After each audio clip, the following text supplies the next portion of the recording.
Hello my dear students and aspirants, అందరూ ఎలా ఉన్నారు? మీరు థంబ్నెయిల్లో చూసినట్టుగానే ఈ వీడియోలో ఎన్నో ఇంపార్టెంట్ టాపిక్స్ అనేవి డిస్కస్ చేయడం జరుగుతుంది. వీడియోని చివరి వరకు చూడడానికి అయితే ప్రయత్నం చేయండి. ఎందుకంటే మీకు ఇప్పటి వరకు ఈ యొక్క జియోగ్రఫీలో ఏమైనా డౌట్ టాపిక్స్ ఉన్నాయి అంటే అవి ఇవే అని నేను అనుకుంటాను. ఎందుకంటే ఇవి అర్థం అవ్వాలి అంటే ఖచ్చితంగా మీరు యూట్యూబ్లో కంటెంట్ వీడియోస్ అనేవి మీరు చాలా ఎక్కువగానే చూస్తూ నేర్చుకుంటూ ఉంటారు. సో ఈ వీడియో చూసిన తర్వాత మీకు ప్రతి విషయం పైన క్లియర్ కట్ విజన్ అయితే ఖచ్చితంగా ఏర్పడుతుంది. సో ఇక ఆలస్యం చేయకుండా మన టాపిక్లోకి వెళ్ళిపోదాం. ఈరోజు టాపిక్స్ డిస్కస్ చేసే ముందు మనం ప్రీవియస్ వీడియోలో చెప్పుకున్నటువంటి కొన్ని కీ పాయింట్స్ని మనం డిస్కస్ చేయాల్సి ఉంటుంది. అవేంటి అంటే లాస్ట్ వీడియోలో మనం అట్మాస్ఫియర్ కోసం చెప్పుకోవడం జరిగింది. ఈ అట్మాస్ఫియర్లో ట్రోపో, స్ట్రాటో ఇలా లేయర్స్ అనేవి ఉంటాయని, అండ్ ఈ లేయర్స్లోనే మనకి గ్యాసెస్ అనేవి ఉంటాయని, అండ్ వాటితో పాటుగా డస్ట్, వాటర్ వేపర్ ఇలా డిఫరెంట్ టైప్స్ ఆఫ్ ఎలిమెంట్స్ అనేవి ఈ యొక్క ఎయిర్లో ఉంటాయని మనకు తెలుసు. సో ఇప్పుడు ఈ వీడియోలో మనం డిస్కస్ చేయబోయే ఫస్ట్ టాపిక్ ఏంటి అంటే ఇన్సులేషన్. ఇన్సులేషన్ అంటే ఏంటండి? మీలో కొంతమందికి ఇంకా ఆల్బిడో అంటే, ఇన్సులేషన్ అంటే డిఫరెన్స్కి కొంచెం డౌట్ అయితే పడుతూ ఉంటారు. సో అది క్లియర్గా ఎక్స్ప్లెయిన్ చేస్తాను, జాగ్రత్తగా వినండి. ఫస్ట్ ఆఫ్ ఆల్ మనకి సన్ నుంచి రేస్ అనేవి వస్తూ ఉంటాయని మనకు తెలుసు. అవి ఎప్పుడు కూడా షార్ట్ వేవ్ ఫార్మెట్లో ఉంటాయని కూడా మనకు తెలుసు. ఈ యొక్క షార్ట్ వేవ్ ఫార్మెట్లో మన వాతావరణంలోకి, అట్మాస్ఫియర్లోకి వస్తున్నటువంటి యొక్క రేస్ అనేవి మన భూమిని చేరడానికి ఈ మధ్యలో కొన్ని ఎలిమెంట్స్ అనేవి అడ్డుపడుతూ ఉంటాయి. అవేంటి?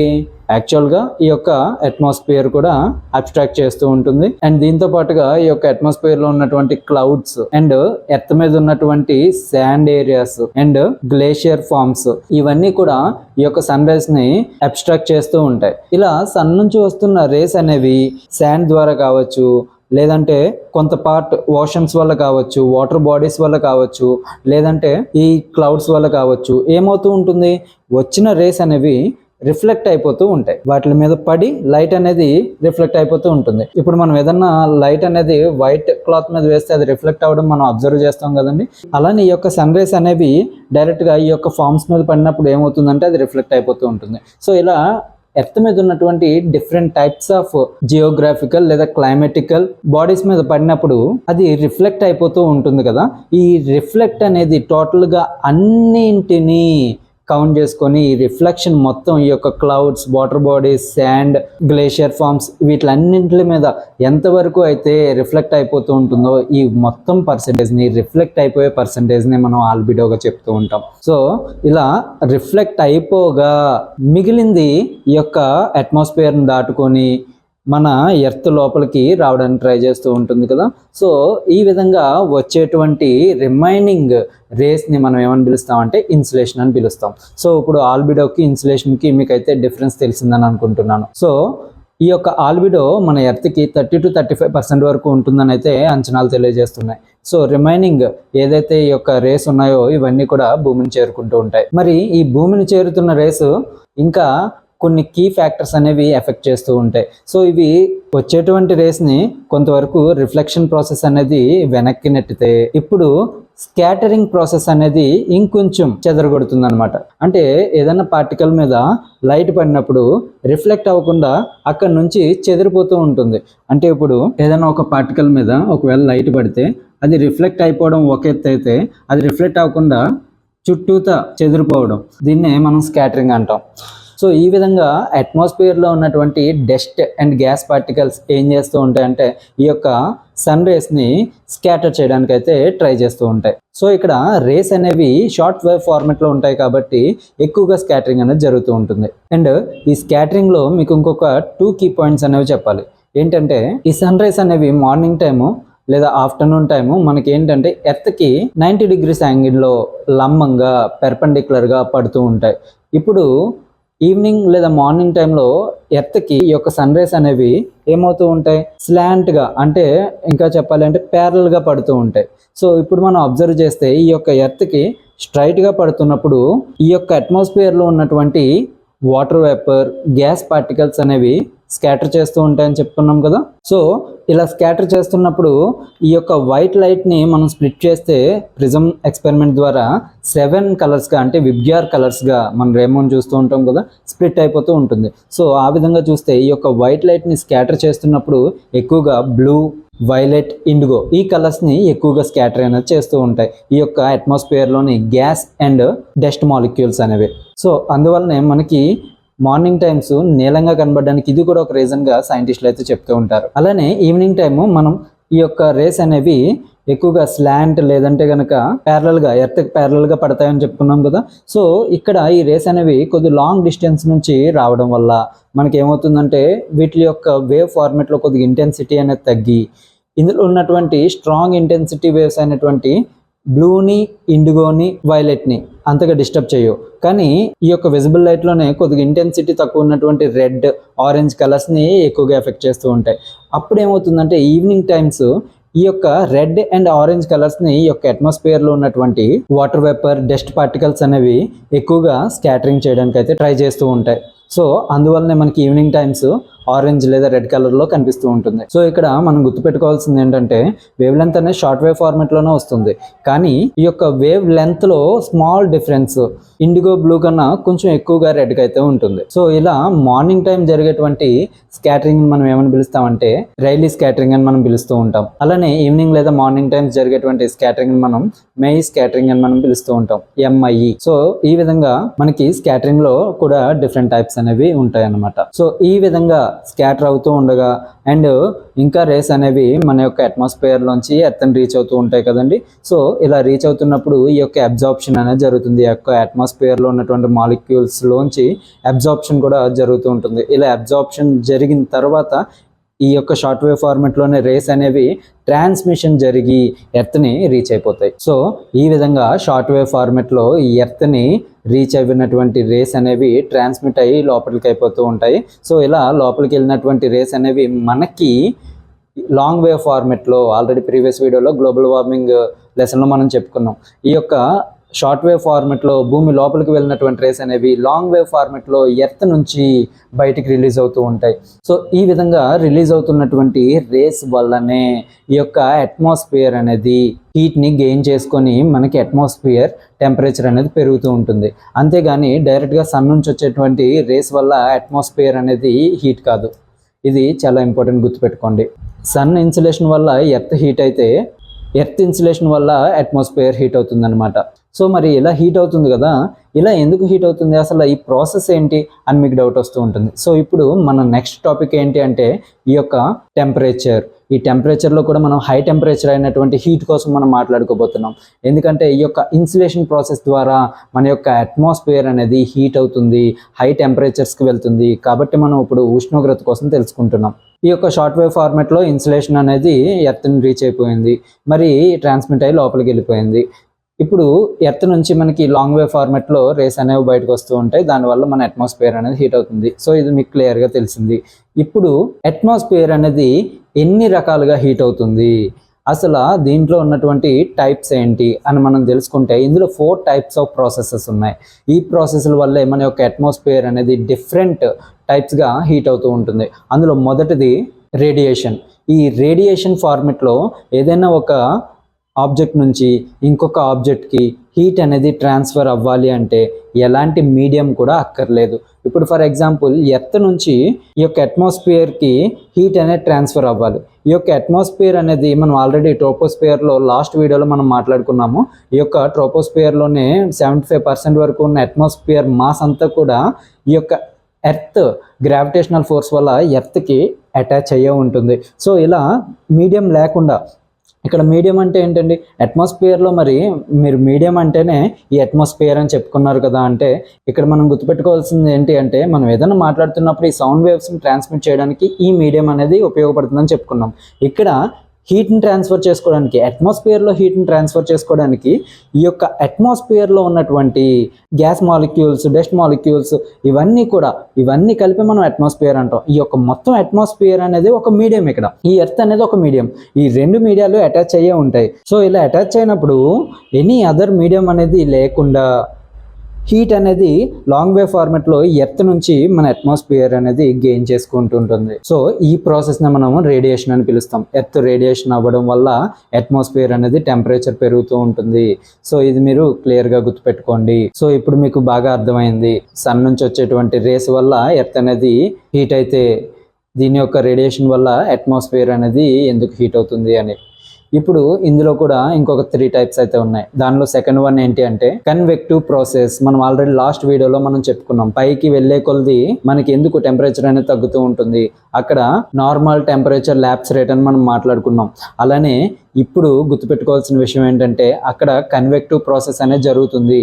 ఎయిర్ ఏదైతే హీట్గా ఉంటుందో అది దాని మధ్య వ్యాక్యూమ్ క్రియేట్ చేసుకుని ఆ మాలిక్యూల్స్ మధ్య వ్యాక్యూమ్ క్రియేట్ చేసుకొని ఎక్స్పాండ్ అవ్వడం వల్ల తేలికై పైకి వెళ్ళిపోతూ ఉంటుంది. ఎర్త్ అట్మాస్ఫియర్ నుంచి పైకి వెళ్ళే కొలది ఎర్త్ నుంచి అటాచ్ అయినటువంటి అట్మాస్ఫియర్ దగ్గరలో టెంపరేచర్ అనేది ఎక్కువగా ఉంటుంది. So compare to the upper layer మనకి ఏమవుతుందంటే పైన టెంపరేచర్ అనేది కొంచెం తక్కువగానే ఉంటుంది. సో ఇలా ఇక్కడ ఎక్స్పాండ్ అయ్యి టెంపరేచర్ అనేది పెరగడం వల్ల temperature is inversely proportional to pressure అని మనకు తెలుసు. సో ప్రెషర్ అనేది ఆటోమేటిక్గా తగ్గిపోతుంది హాట్ ఎయిర్లో. ఇప్పుడు ఈ హాట్ ఎయిర్ అనేది పైకి వెళ్ళిపోవడం వల్ల అక్కడ టెంపరేచర్ తగ్గించుకొని అక్కడ మళ్ళీ టెంపరేచర్ తగ్గడం వల్ల it is inversely proportional to pressure. So pressure అనేది ఆటోమేటిక్గా పెరిగిపోతుంది. సో ప్రెషర్ పెరగడం వల్ల మళ్ళీ ఈ మాలిక్యూల్స్ అన్ని దగ్గరగా అయ్యి పైన అది మాస్ గెయిన్ చేసుకొని మళ్ళీ కిందకు వస్తుంది. సో ఇలా రొటేషన్ ప్రాసెస్ అనేది జరుగుతూ ఉంటుంది కదా. ఈ ప్రాసెస్లో ఈ యొక్క టెంపరేచర్తో కూడినటువంటి హై టెంపరేచర్తో కూడినటువంటి విండ్ లేదా ఎయిర్ మాస్ అనేది ఏమవుతుంది ఎక్స్పాండ్ అయ్యి పైకి వెళ్ళిపోతూ ఉంటుంది. సో అక్కడ మళ్ళీ కూల్ ఎయిర్ అనేది మళ్ళీ కిందకు వస్తుంది. సో ఇలా టెంపరేచర్ అనేది 2 మీడియంస్తో హాట్ అండ్ కోల్డ్ ఈ 2 డిఫరెంట్ మీడియంస్ అనుకుంటే ఎయిర్స్ అనేవి ఇలా 2 డిఫరెంట్ మీడియంస్ అనేవి వెర్టికల్ వేలో మనకి రొటేషన్ అనేది జరుగుతూ ఉంటుంది. ఇలా జరగడాన్నే మనం కన్వెక్టివ్ ప్రాసెస్ అని లాస్ట్ వీడియోలో చెప్పుకున్నాం. అలానే ఈ వీడియోలో ఒక హీట్ ట్రాన్స్ఫర్ అవ్వడానికి అయ్యేటువంటి సెకండ్ టైప్ ఆఫ్ ప్రాసెస్ ఏంటి అంటే ఈ యొక్క కన్వెక్షన్ ప్రాసెస్. సో మీకు అర్థమైంది. సో థర్డ్ టైప్ ఏంటి అంటే ఇది కండక్షన్ ప్రాసెస్. ఏదైనా ఒక వస్తువుని ఒక చోట హీట్ చేస్తూ ఉంటే ఆటోమేటిక్గా ఈ యొక్క హీట్ అనేది ఆ వస్తువులోంచే ప్రయాణం చేసి దాని యొక్క చివరి భాగాన్ని వేడిగా అయ్యేలా చేస్తూ ఉంటుంది. ఫర్ ఎగ్జాంపుల్ మీరు ఏదైనా వంట చేస్తున్నప్పుడు అబ్జర్వ్ చేస్తే ఏదైనా గరిటె లేదంటే ఏదైనా హాట్గా ఉన్న ఐటెంలో మనం ఏదైనా స్పూన్ పెట్టామనుకోండి అది కాసేపటికి ఏమవుతుంది అంటే హీట్ అనేది మనం ఈ యొక్క ఎడ్జ్ని పట్టుకున్నప్పుడు కూడా అవుతూ ఉంటుంది. దాన్ని మీరు అబ్జర్వ్ చేసే ఉంటారు. అది ఏ ప్రాసెస్ అలా ఎందుకు అవుతుంది అంటే దీన్ని కండక్షన్ ప్రాసెస్ అంటారు. ఇలా ఒక ఎండ్ నుంచి ఇంకొక ఎండ్కి హీట్ అనేది ట్రాన్స్ఫర్ అవుతూ ఉంటుంది. సో ఇలా అవ్వడాన్ని మనం కండక్షన్ ప్రాసెస్ అంటాం. దీనిలో కండక్షన్లో ఇది ఒక టైప్ అయితే ఇంకొక టైప్ ఏంటి అంటే ఏదైనా ఒక మీడియానికి ఇంకొక మీడియం లేదంటే ఏదైనా ఒక వస్తువుకి ఇంకొక వస్తువు అనేది అటాచ్ చేసినప్పుడు ఇందులో ఉన్న టెంపరేచర్ హై టెంపరేచర్ అనేది లో టెంపరేచర్ అయినటువంటి అదర్ ఆబ్జెక్ట్లోకి ట్రాన్స్ఫర్ అయిపోతూ ఉంటుంది. ఫర్ ఎగ్జాంపుల్ మీరు ఏదైనా వేడి వస్తువుని పట్టుకున్నారనుకోండి అది మీకు వేడిగా ఎందుకు అనిపిస్తుంది అందులో ఉన్న వేడి అనేది హై టెంపరేచర్ హీట్ అనేది మీ యొక్క పట్టుకోగానే మీ యొక్క శరీరంలోకి వెళ్ళిపోతూ ఉంటుంది. సో ఈ విధంగానే ఫీవర్ వచ్చిన వాళ్ళని మనం పట్టుకుంటే మీకు ఫీవర్ వస్తుంది అని కొంతమంది చెప్తూ ఉంటారు కదా. సో ఎందుకు అలా జరుగుతుందంటే వాళ్ళు ఉన్న హీట్ అనేది హై టెంపరేచర్ అనేది సో లో టెంపరేచర్ అయినటువంటి మీ బాడీలోకి ట్రాన్స్ఫర్ అవ్వడానికి ట్రై చేస్తుంది. సో అందుకనే ఈ ప్రాసెస్ని మనం సెకండ్ టైప్గా ఈ యొక్క కండక్షన్గా మనం చెప్తూ ఉంటాం. ఇలా 2 డిఫరెంట్ బాడీస్ అనేవి దగ్గరగా ఉన్నప్పుడు హై టెంపరేచర్ నుంచి లో టెంపరేచర్కి హీట్ అనేది ట్రాన్స్ఫర్ అవుతూ ఉంటుంది. సో ఇదే విధంగా మనం ఇంకొక ప్రాసెస్ అయినటువంటి ఎడ్విక్షన్ కోసం మాట్లాడుకోవాలి. ఎడ్విక్షన్ అంటే ఏంటి? మనం ఆల్రెడీ కన్విక్షన్లో ఈ యొక్క ఎయిర్ మాసెస్ అనేవి cold and hot air masses అనేవి వెర్టికల్ వేలో మూమెంట్ అనేది జరిగితే మనకి కన్వెక్టివ్ ప్రాసెస్ అని మనం చెప్పుకున్నాం. అదే ఈ యొక్క ఎయిర్ మాసెస్ ఏమవుతాయంటే హారిజెంటల్ వేలో ఎర్త్కి హారిజెంటల్ వేలో కనుక మూమెంట్ అనేది జరిగితే దాన్ని మనం ఎడ్విక్షన్ ప్రాసెస్ అంటాం. ఫర్ ఎగ్జాంపుల్ మనకు చూడండి ఏదైనా ఒక ప్రాంతంలో వెదర్ అనేది హాట్గా ఉంటుంది ఇంకొక ప్రాంతంలో వెదర్ అనేది కూల్గా ఉంటుంది అనుకోండి.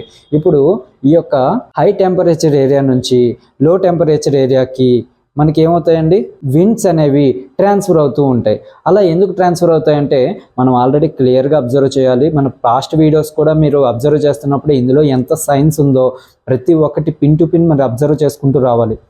ఎందుకంటే జియోగ్రఫీ అనేది మనం ఏదో జనరల్ సబ్జెక్ట్ అనుకుంటాం కానీ ఈ జియోగ్రఫీ అనేటువంటి టోటల్ స్ట్రక్చర్స్ మనం మాట్లాడుకుంటున్నప్పుడు అందులో ఎంత సైన్స్ ఉందో మనం అర్థం చేసుకోగలుగుతూ ఉంటేనే ఈ టాపిక్స్ అనేవి బాగా అర్థం అవుతాయి. సో ఈ విధంగా టెంపరేచర్ తక్కువ ఉన్న ఏరియాలో మనకి ఏమవుతుందండి, ప్రెషర్ అనేది ఆటోమేటిక్గా పెరుగుతుంది. ఇక్కడ హై టెంపరేచర్ ఉన్న ఏరియాలో ఏమవుతుంది, ప్రెషర్ అనేది ఆటోమేటిక్గా తగ్గుతుంది. మనకి విండ్స్ అనేవి ఎర్త్కి ప్యారలల్గా మూవ్ అవుతూ ఉంటాయని మనకు తెలుసు. అలా మూవ్ అయితేనే మనం విండ్స్ అని పిలుస్తాం. సో ఈ విధంగా మూవ్ అవ్వాలి అంటే లో ప్రెషర్ ఏరియా నుంచి హై ప్రెషర్ ఏరియాకి మూవ్ అవుతాయా, హై ప్రెషర్ ఏరియా నుంచి లో ప్రెషర్ ఏరియాకి మూవ్ అవుతాయా? మీరు లాస్ట్ వీడియోస్ చూస్తే దీని మీద కొంచెం క్లారిటీ వద్దును. ఇప్పుడు హై ప్రెషర్ ఏరియా నుంచి, హై ప్రెషర్ ఎక్కడ ఉంది, శీతల పవనాలు అంటే కోల్డ్ విండ్స్, అంటే చల్లగా ఉన్నటువంటి గాలి దగ్గర, మనకి చల్లగా ఉన్న ప్రాంతం దగ్గర హై ప్రెషర్ అనేది ఉంది. ఇప్పుడు లో ప్రెషర్ ఎక్కడ ఉంది, ఈ యొక్క హాట్ ఎయిర్ లేదంటే హాట్గా ఉన్నటువంటి ప్లేస్ దగ్గర మనకి ఏమవుతుందంటే లో ప్రెషర్ ఏర్పడింది. సో హై ప్రెషర్ నుంచి విండ్స్ అనేవి లో ప్రెషర్కి వస్తాయి. సో ఇలా ఎర్త్కి ప్యారలల్గా ఈ విండ్స్ అనేవి హై ప్రెషర్ నుంచి లో ప్రెషర్కి మూవ్ అవుతూ ఉంటాయి కదా. సో ఇలా మూవ్ అవుతూ ఉండడాన్ని మనం అడ్వెక్షన్ ప్రాసెస్ అంటాం. ఇలా టెంపరేచర్ అనేది ఈ టూ మీడియంస్కి, ఏదైతే హాట్ ఎయిర్ ఉందో అలానే కోల్డ్ ఎయిర్ ఉందో, ఈ రెండు కూడా టూ మీడియంస్గా మనం తీసుకుంటే ప్యారలల్ డైరెక్షన్స్లో మూవ్ అవుతూ ఉంటాయి చూడండి. సో దీన్ని మనం అడ్వెక్షన్ ప్రాసెస్ అంటాం. సో కన్వెక్టివ్ అయితే పెర్పెండిక్యులర్గా మూవ్ అవుతుంది, అంటే వెర్టికల్గా మూవ్ అవుతుంది. ఈ యొక్క అడ్వెక్షన్ ప్రాసెస్లో ఎయిర్ మాసెస్ అనేవి ఏమవుతాయంటే ప్యారలల్గా, ఎర్త్కి ప్యారలల్గా మూవ్ అవుతూ ఉంటాయి. సో డిఫరెన్స్ అనేది మీకు తెలిసింది అనుకుంటున్నాను. ఇలా టెంపరేచర్కి సంబంధించి కీ పాయింట్స్ అయితే మీరు గుర్తుపెట్టుకోవాలి. సో ఇక్కడ ఈ యొక్క ఇన్సులేషన్ టెంపరేచర్ కోసం ఒక ఐడియా వచ్చింది కదా. ఇప్పుడు ఈ టెంపరేచర్ వల్ల ఏం ఎక్కువగా ఎఫెక్ట్ అవుతూ ఉంటాయంటే ప్రెషర్.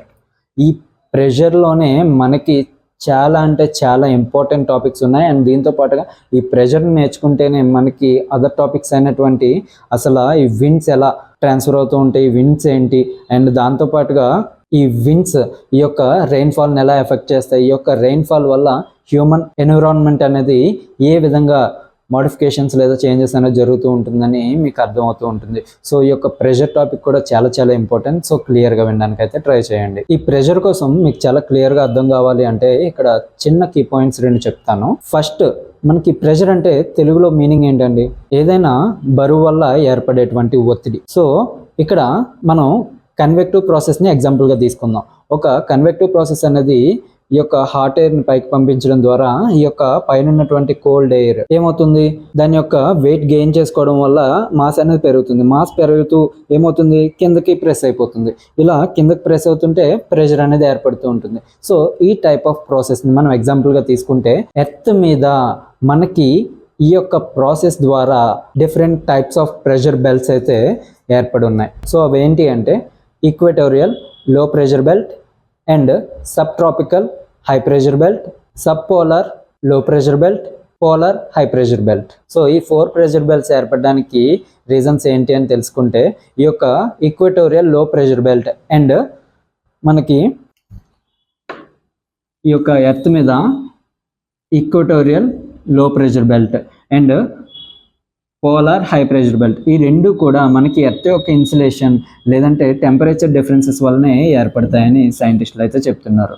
మరి ఈ యొక్క sub tropical high pressure belt and sub polar low pressure belts అనేవి ఎందుకు ఏర్పడుతున్నాయి అంటే, ఈ యొక్క sub tropical high pressure belt అనేది ఇక్కడ క్లియర్గా రాస్తున్నాను చూడండి, ఈక్వటోరియల్ లో ప్రెషర్ బెల్ట్, ఇక్కడ లో అని గుర్తుపెట్టుకోండి.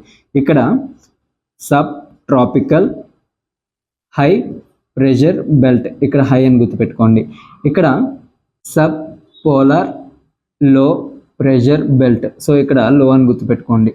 ఇక్కడ పోలార్ హై ప్రెషర్ బెల్ట్, ఇక్కడ హై అని గుర్తుపెట్టుకోండి. సో లో హై, లో హై. సో ఇలా డిఫరెంట్ ప్రెషర్ బెల్ట్స్ అనేవి ఫామ్ అయి ఉన్నాయి కదా. సో పైన కూడా అలానే ఫామ్ అయి ఉన్నాయి. సో ఒక టైప్ కోసం నేర్చుకుంటే ఆటోమేటిక్గా సెకండ్ టైప్ మీకు అర్థమైపోతూ ఉంటుంది. ఇందులో ఈక్వటోరియల్ లో ప్రెషర్ దగ్గర మనకి ఏంటంటే సన్ యొక్క రేస్ అనేవి పెర్పెండిక్యులర్గా పడతాయి కాబట్టి టెంపరేచర్ అనేది ఎక్కువగా ఉంటుంది. సో ఆటోమేటిక్గా ఏమవుతుంది, inversely proportional to the pressure కాబట్టి ప్రెషర్ అనేది తగ్గిపోతుంది. సో లో ప్రెషర్ అందుకే ఏర్పడుతుంది. అలానే ఇక్కడ ఈ యొక్క రేస్ అనేవి స్లాంట్గా ఉంటాయి అండ్ టెంపరేచర్ అనేది తక్కువగా ఉంటుంది. ఇక్కడ గ్లేషియర్స్ అనేవి ఉన్నాయి. సో ఇక్కడ టోటల్ టెంపరేచర్ అనేది మైనస్లో ఉంటుంది కాబట్టి ఇక్కడ ఆటోమేటిక్గా ప్రెషర్ అనేది పెరిగిపోతుంది. సో హై ప్రెషర్స్ అనేవి ఉంటాయి. సో ఇక్కడ మనం హై ప్రెషర్ అందుకు ఏర్పడుతుంది. ఇప్పుడు sub tropical high pressure belt ఎందుకు ఏర్పడుతుంది, ఈ లో ప్రెషర్ ద్వారా విండ్స్ అనేవి పైకి వస్తూ ఉంటాయని చెప్పుకున్నాం కదా. సో పైకి వస్తున్నటువంటి విండ్స్ అనేవి ఈ యొక్క కొరియాలిస్ ఎఫెక్ట్, మీకు కొరియాలిస్ ఎఫెక్ట్ ఏంటో కూడా క్లియర్గా చెప్తాను. ఈ కొరియాలిస్ ప్రభావం వల్ల మనకి ఏమవుతాయంటే విండ్స్ వాటి యొక్క డైరెక్షన్ని చేంజ్ చేసుకుంటూ ఉంటాయి. అండ్ దాంతోపాటుగా మనం తెలుసుకోవాల్సింది ఏంటంటే అసలు కొరియాలిస్ ఎఫెక్ట్ అనేది ఎందుకు ఏర్పడుతుంది అంటే ఎర్త్ యొక్క రొటేషన్ వల్ల. మీకు అది ఎలా అనేది కొంచెం బ్రీఫ్ ఎక్స్ప్లెనేషన్ ఇస్తాను. ఫస్ట్ అయితే ఇక్కడ చూడండి. ఇప్పుడు ఈ హై ప్రెషర్ దేని వల్ల ఏర్పడుతుందండి? ఎర్త్ రొటేషన్ అండ్ కొరియాలిస్ వల్ల ఏర్పడుతుంది. ఎర్త్ రొటేషన్ అండ్ కొరియాలిస్, ఈ 2 ఎఫెక్ట్స్ వల్ల ఏర్పడుతుంది. సో ఇక్కడ ఎందుకు లో ప్రెషర్ అనేది ఏర్పడుతుంది అని శాస్త్రవేత్తలు కూడా ఇంకా పరిశోధనలు అయితే చేస్తున్నారు. సో మనకి తెలిసిన బేసిక్ ఇన్ఫర్మేషన్ ద్వారా ఎందుకు ఇక్కడ లో ప్రెషర్ ఏర్పడుతుంది అంటే ఇక్కడ ఉన్నటువంటి హాట్ ఎయిర్స్ అనేవి, ఇక్కడ ఉన్నటువంటి కోల్డ్ ఎయిర్స్ అనేవి రెండు కూడా ఇక్కడ మెర్జ్ అవుతూ ఉండటం వల్ల ఇక్కడ ఈ యొక్క ప్రెషర్ బెల్ట్ అయితే ఏర్పడుతుందని శాస్త్రవేత్తలు చెప్తున్నారు. సో ఈ విధంగా మీరు 4 ప్రెషర్ బెల్ట్స్ని చూసుకోవాల్సి ఉంటుంది. ఇక్కడ ఈ 4 ప్రెషర్ బెల్ట్స్ ఏర్పడేటువంటి డిగ్రీస్ ఉంటాయి. అంటే మనం ఇవి లాటిట్యూడ్స్ అని మాట్లాడుకుంటాం, ఇవి లాంగిట్యూడ్స్ అని మాట్లాడుకుంటాం. ఈ యొక్క లాటిట్యూడ్స్, ఇది 0 డిగ్రీ లాటిట్యూడ్, దీన్ని ఈక్వేటర్ అని మనం పిలుస్తూ ఉంటాం కదా. సో ఇది ఎక్కడ ఏర్పడుతుంది, ఇది ఎక్కడ ఏర్పడుతుంది, ఇది ఎక్కడ ఏర్పడుతుంది అంటే మనకి ఈ ఏర్పడే విధానాల్లో కొంచెం కాంప్లికేషన్ అయితే ఉందండి. ఎందుకంటే సన్ మూమెంట్ అనేది ఈక్వినాక్సిస్ టైంలో మాత్రమే మనకి ఈక్వేటర్కి పెర్పెండిక్యులర్గా పడుతుంది. సో ఆ టైంలో మనకి ఈ యొక్క ప్రెషర్ బెల్ట్, ఈ యొక్క లో pressure equatorial low pressure belt up to 0 degrees to 10 degrees రేంజ్ని కలిగి ఉంటుంది. సో నార్మల్గా ఈ యొక్క రేంజ్ అనేది 5 degrees నుంచి 15 degrees వరకు మూవ్ అవుతూ ఉంటుంది. సో ఇక్కడ డిఫరెన్సెస్ ఉన్నాయి కాబట్టి మీరైతే జాగ్రత్తగా అబ్జర్వ్ చేస్తూ చదువుకోవాలి.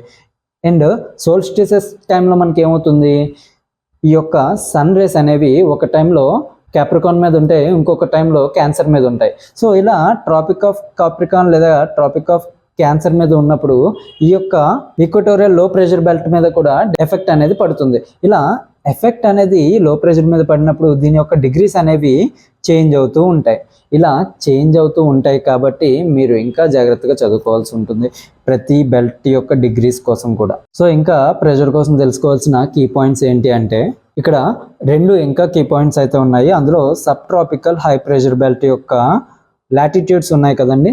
ఈ యొక్క లాటిట్యూడ్స్ని మనం హార్స్ లాటిట్యూడ్స్ అని పిలుస్తూ ఉంటాం. ఈ యొక్క హార్స్ లాటిట్యూడ్ అనడానికి గల రీజన్ ఏంటి అంటే ఒకనొకప్పుడు గుర్రాల యొక్క వ్యాపారం ఎక్కువగా ఉన్నప్పుడు వ్యాపారులు సముద్ర మార్గం గుండా ఈ యొక్క పడవల్లో గుర్రాలను తీసుకెళ్తూ ఉండేవారు. ఇలా తీసుకెళ్తున్నప్పుడు ఒక తుఫాను వల్ల పడవ యొక్క భారం పెరిగి మునిగిపోవడానికి సిద్ధంగా ఉన్నప్పుడు వాళ్ళ ప్రాణాలను కాపాడుకోవడం కోసం ఈ యొక్క గుర్రాలని ఆ యొక్క సముద్రంలో తోసేశారు. సో ఆ తోసేసిన ప్రాంతం ఈ యొక్క sub tropical high pressure belt దగ్గరలో ఉన్నది కాబట్టి మనం ఈ యొక్క లాటిట్యూడ్స్ని మనం హార్స్ లాటిట్యూడ్స్ అని పిలుస్తూ ఉంటాం.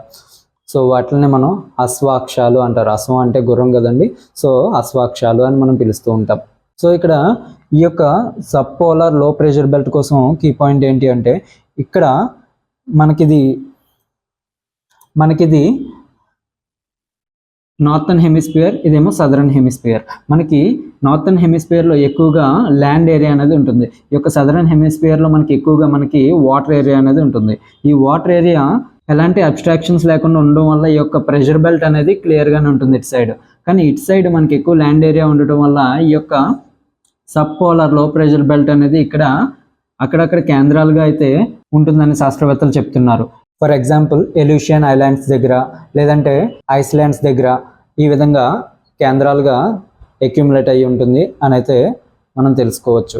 సో ఈ యొక్క ప్రెషర్ డిఫరెన్సెస్ అనేవి సన్ యొక్క ఇన్సులేషన్ మీదే కాదండి, ఎర్త్ యొక్క జియోగ్రఫికల్ స్ట్రక్చర్స్ మీద, అలానే ఓషన్స్లో ఏర్పడేటువంటి లో అండ్ హై టెంపరేచర్స్ యొక్క ప్రెషర్స్ వలన కూడా ఎఫెక్ట్ చేయబడుతూ ఉంటుంది. సో ఈ యొక్క ప్రెషర్ కోసం మాట్లాడుకోవడానికి గల ముఖ్య కారణం ఏంటి అంటే మన యొక్క ఇండియాలో వచ్చేటువంటి మాన్సూన్స్. మనం విన్ టైప్స్లో ఈ మాన్సూన్స్ కోసం కూడా మాట్లాడుకుంటాం. సో ఈ యొక్క మాన్సూన్స్ కోసం తెలియాలి అంటే ఈ యొక్క ప్రెషర్ కోసం మీకు క్లియర్ విజన్ ఉండాలి. అందుకనే దీనికోసం డిస్కస్ చేయడం జరిగింది. సో ఇంకా నెక్స్ట్ విండ్. ఈ విండ్స్ యొక్క టాపిక్ అనేది చాలా చాలా ఇంపార్టెంట్ అండ్ చాలా కీ పాయింట్స్ కూడా మీకు ఈ విండ్స్ నుండి వస్తాయి. అసలు ఈ విండ్స్ అంటే ఏంటండి? ఇనిషియల్లీ మనం ఏదైనా ఒక సేమ్ కెమికల్ ప్రాపర్టీస్ ఉన్నటువంటి గ్యాస్ స్ట్రక్చర్ని అంటే వాయు పదార్థాన్ని మనం ఏమని పిలుస్తాం, జనరల్లీ గ్యాస్ అని పిలుస్తాం. ఇక్కడ ఇలాంటి డిఫరెంట్ టైప్స్ ఆఫ్ గ్యాసెస్ అన్నీ కలిసి ఉండటాన్ని మనం ఎయిర్ అని పిలుస్తాం. ఇలా ఎయిర్కి ప్యారలల్ మూమెంట్ కనుక ఉంటే దాన్ని మనం విండ్ అని పిలుస్తాం. సో ఈ యొక్క విండ్స్ అనేవి ఎప్పుడు కూడా హై ప్రెషర్ ఏరియా నుంచి లో ప్రెషర్ ఏరియాకి మూవ్ అవుతాయని కూడా మీకు తెలుసు. ఇలా మూవ్ అవుతున్నప్పుడు ఈ యొక్క విండ్స్ని 3 టైప్స్ ఆఫ్ ఫ్యాక్టర్స్ అనేవి ఎఫెక్ట్ చేస్తూ ఉంటాయి. దాంట్లో ఫస్ట్ది Coriolis, second one friction, earth friction, third one pressure. So ఈ ప్రెషర్ అనేది మీకు ఆల్రెడీ ఐడియా ఉంది. సో ఇప్పుడు కొరియాలిస్ అండ్ ఎర్త్ ఫ్రిక్షన్ కోసం సింపుల్గా చెప్తా చూడండి. ఇక్కడ కొరియాలిస్ అనేది మీకు అర్థం అవ్వాలి అంటే ఏదన్నా చిన్న ఎక్స్పెరిమెంట్ ద్వారా అయితే ఇంకా మీకు క్లియర్గా అర్థమవుతుంది. కానీ నేను ఇక్కడ ఎక్స్పెరిమెంట్ లేకుండా చిన్న ఎగ్జాంపుల్ డయాగ్రామ్గా మీకు చూపిస్తాను, క్లియర్గా అబ్జర్వ్ చేయండి. ఇది మన నార్త్ పోల్, ఇది ఒక సౌత్ పోల్. అంటే దీన్ని ఈక్వేటర్ అనుకుంటే కనుక మనకి ఈ యొక్క ప్రాంతాన్ని నార్థన్ హెమిస్ఫియర్ అని మనం పిలుస్తాం, దీన్ని సదరన్ హెమిస్ఫియర్ అని మనం పిలుస్తాం. సో ఇక్కడ విండ్స్ అనేవి ఎప్పుడు కూడా ప్యారలల్ డైరెక్షన్లో ఉంటాయని మనం చెప్పుకున్నాం కదా. ఇక్కడ నుంచి విండ్స్ అనేవి మనకి పైకి వస్తూ ఉంటాయి, ఎందుకంటే లో ప్రెషర్ ఏర్పడుతుంది. సో పైకి వస్తూ ఉంటాయి కదా. సో పైకి వచ్చిన విండ్స్ అనేవి ఎర్త్ రొటేషన్ వల్ల కొరియాలిస్ ఏర్పడుతూ ఉంటుంది. ఏదైనా మీరు ఒకసారి క్లియర్గా చూడండి, ఏదైనా ఫాస్ట్గా మూవ్ అవుతున్నటువంటి మీరు జైంట్ వీల్ ఎక్కారనుకోండి, జైంట్ వీల్ అనేది ఫాస్ట్గా మూవ్ అవుతూ ఉంటుంది. ఆ టైంలో జైంట్ వీల్లో 2 ప్యాటర్న్స్ అనేవి ఉంటాయి, ఇటు సైడ్ కూడా కూర్చొని ఉంటారు. మీరు జైంట్ వీల్ స్పీడ్గా తిరుగుతున్నప్పుడు మీరు ఏం చేయాలంటే నించోడానికైనా ట్రై చేయండి, లేదంటే ఒక చోట నుంచి ఇంకొక ప్లేస్కి మూవ్ అవ్వడానికి ట్రై చేయండి. ఏమవుతుంది, మీరు లెగలేరు. ఎందుకంటే దాని యొక్క రొటేషన్ వల్ల, దాని యొక్క ఎఫెక్ట్ వల్ల మీరు ఏమవుతారంటే పక్కకి పడిపోవడం కానీ లేకపోతే లేవకుండా మీరు ఊగిపోవడం కానీ జరుగుతూ ఉంటుంది. ఇక్కడ సెంట్రిఫ్యూగల్ ఫోర్స్ అనే ఇంకొక కాన్సెప్ట్ కూడా మీకు ఇందులో అప్లై అవుతూ ఉంటుంది. సో ఈ విధంగా ఏమవుతుందంటే ఇక్కడ ఎర్త్ ఫుల్గా రొటేట్ అవుతున్నప్పుడు ఈ యొక్క విండ్స్ అనేవి స్ట్రైట్గా వస్తాయంటారా, రావు. అది రాకుండా ఎర్త్ యొక్క రొటేషన్కి ఆపోజిట్ వేలోకి అవి విసరబడతాయి. సో దీన్నే ఒక రకంగా కొరియాలిస్ అని మనం చెప్పుకోవచ్చు. ఇక్కడ ఆ విధంగా మనం కనుక అబ్జర్వ్ చేస్తే ఇక్కడ ఉండేటువంటి విండ్స్ అన్నీ కూడా ఇక్కడ పైకి వచ్చేటువంటి విండ్స్ అంటే ఎర్త్ రొటేషన్ స్పీడ్ కూడా మనం ఇక్కడ అబ్జర్వ్ చేయాలి.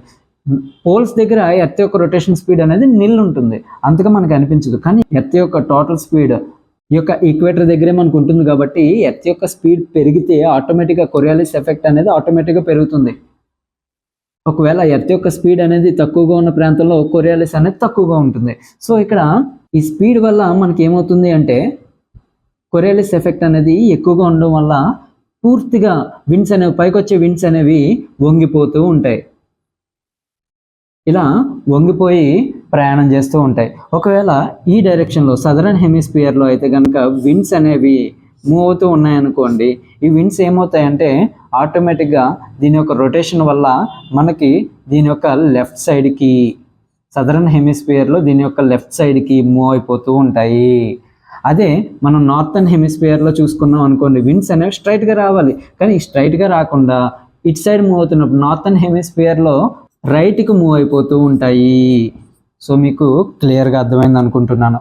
సో ఈ యొక్క కొరియాలిస్ ఎఫెక్ట్ వల్లనే మనకి మాన్సూన్స్ ఏర్పడడానికి కూడా చాలా అనుకూల పరిస్థితులు ఏర్పడుతున్నాయి. సో ఇప్పుడు ఈ కొరియాలిస్ కాకుండా ఇంకొక టాపిక్ ఏంటండి, ఫ్రిక్షన్. మనకి తెలుసు, ఏదైనా వెహికల్ మీద వెళ్తున్నప్పుడు మీరు బ్రేక్ వేస్తారండి, ఆ బ్రేక్ వల్ల ఎందుకు వెహికల్ అనేది ఆగుతుంది అంటే ఈ యొక్క ల్యాండ్కి అండ్ ఈ యొక్క టైర్స్కి మధ్య ఫ్రిక్షన్ ఫోర్స్ అనేది ఏర్పడుతుంది. ఇది మూవ్ అవుతున్నప్పుడు అంతగా ఫ్రిక్షన్ అనేది ఎక్కువగా ఉండదు. మనం బ్రేక్ వేసినప్పుడు అది ఒక్కసారిగా స్టాప్ అవడం వల్ల ఫ్రిక్షన్ అనేది బాగా ఎక్కువగా ఉంటుంది. సో ఈ యొక్క ఫ్రిక్షన్ ఫోర్స్ ఎక్కువ అవడం వల్ల ఆటోమేటిక్గా దాని యొక్క మూమెంట్లో చేంజ్ వచ్చేస్తుంది. సో ఈ విధంగా మనం చూస్తే ఏరోప్లేన్స్ అవి కూడా అట్మాస్ఫియర్లో వెళ్తాయి, వాటికి అంత ఫ్రిక్షన్ ఏమి ఉండదు. సో చాలా స్మూత్గా వెళ్ళిపోతాయి, స్పీడ్గా కూడా వెళ్ళిపోతాయి. ఈ ఫ్రిక్షన్ అనేది తక్కువగా ఉండడం వల్ల ఆటోమేటిక్గా వేగం అనేది పెరిగిపోతూ ఉంటుంది.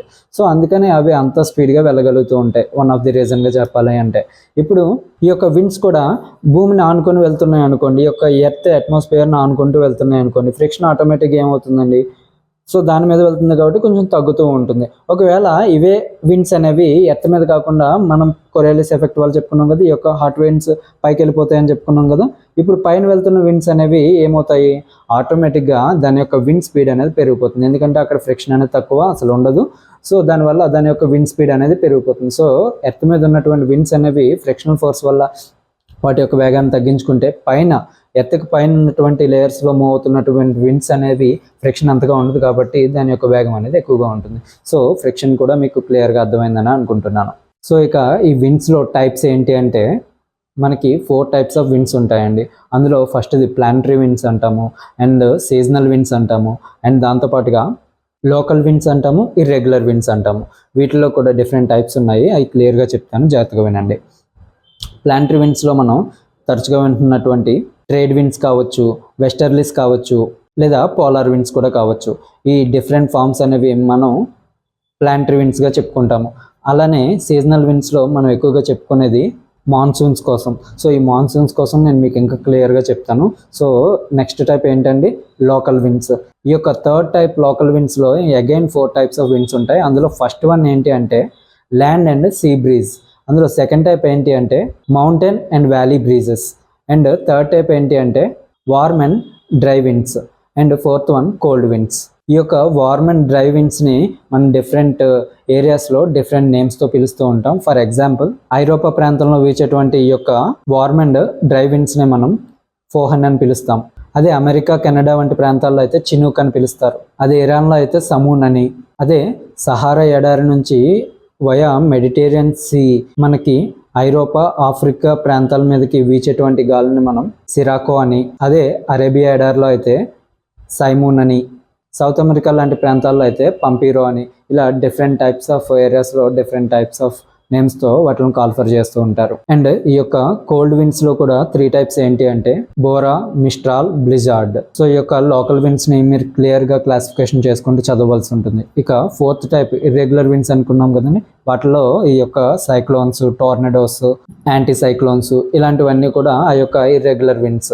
ఒక ప్యాటర్న్ అనేది ఫాలో అవ్వకుండా వచ్చేటువంటి విచిత్రమైనటువంటి విండ్స్ అనమాట అవి. సో మనం ఈ యొక్క మాన్సూన్స్ కోసం, ఈ యొక్క సైక్లోన్స్ కోసం ఇంకా క్లియర్గా తెలుసుకుందాం. ఎందుకంటే మన భారతదేశాన్ని ఎక్కువగా ఎఫెక్ట్ చేస్తున్నటువంటివి ఈ 2 కాబట్టి.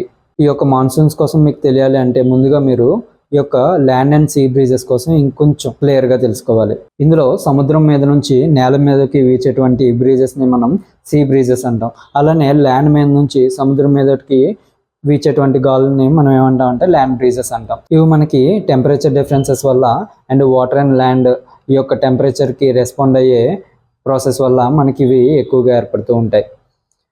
మనకి ఆల్రెడీ తెలిసిన విషయం ఏంటంటే టెంపరేచర్ పెడితే ఆటోమేటిక్గా ప్రెషర్ అనేది తగ్గుతుంది. ప్రెషర్ అనేది తగ్గితే ఆటోమేటిక్గా విండ్స్ అనేవి హై ప్రెషర్ నుంచి లో ప్రెషర్కి మూవ్ అవుతూ ఉంటాయి.